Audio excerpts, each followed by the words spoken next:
There is only one date in the entire Torah of a day that we know when somebody passed away, the yahrzeit of a person. That, of course, is in this week's Parasha, the death of Aharon HaKohen, Aaron the high priest, on the first day of the 5th month, Rosh Chodesh Av, indeed, that we are re-experiencing this week, Sunday night, Monday.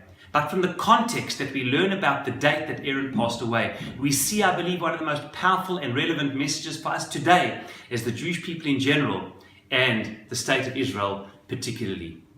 Incredible.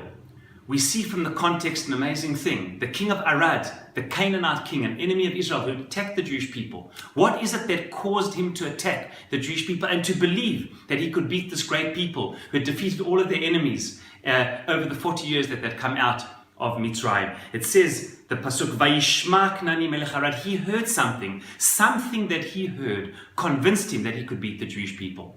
Rashi, quoting the Talmud in Masechet Rosh Hashanah, Daf Gimel, says, what did he hear? He heard what was mentioned immediately previously. He heard about the death of Aharon. Somehow the Canaanite king knew that if Aharon has died, you can now beat the Jewish people. Why is that? Because our rabbis tell us what stopped when Aaron passed away: the Ananei Kavod, the clouds of glory. The Jewish people were no longer protected. You see, what we need to protect ourselves, the Jewish people, of course, is physical protections. We need the Iron Dome against missiles. We need technology against the minharot, against the tunnels. We need to do everything physical and practical and rational to protect ourselves. But that's only part of the story.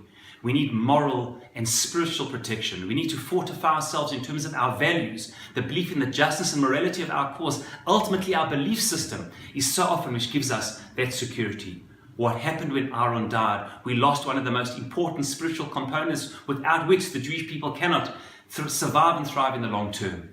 We lost the person who unified the Jewish people. Aharon, first and foremost, was the national peacemaker. He was the person who found a way to respect each other, not only to make peace on the outside, which often does not work if you cannot make peace on the inside. He was the person who all of Klal Yisrael cried for, as we learned in Parashat Chukat when he passed away, because he dedicated his life to find respect, unity, and love amongst the Jewish people. And therefore the king of Arad knew, if Aaron is no longer the person who unifies the Jewish people, indeed they are no longer protected with the clouds of glory, and you can indeed beat them. I have to say that living in Israel, what an enormous privilege it is. But I'm sometimes taken aback by the tone, the rhetoric, the vitriol with which different parts of the Jewish people, especially in the political realm and especially in the realm of the media and journalism, are constantly looking for that which divides us, the controversial, sharpening those differences and highlighting daily those things which divide us. I think the Kotel controversy recently was another example. The Kotel, which was the thing which unified us 50 years ago, that it should today be something, a source of such division. There has to be a way that we can find as a Jewish people, a way that this wall should unite all of us without compromising our values, but understanding that what unifies us is greater than that which divides us.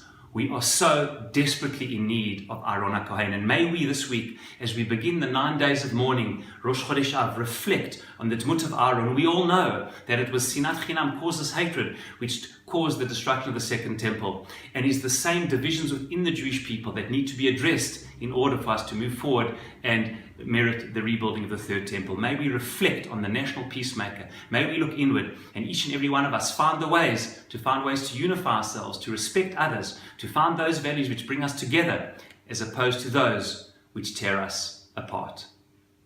Shabbat Shalom.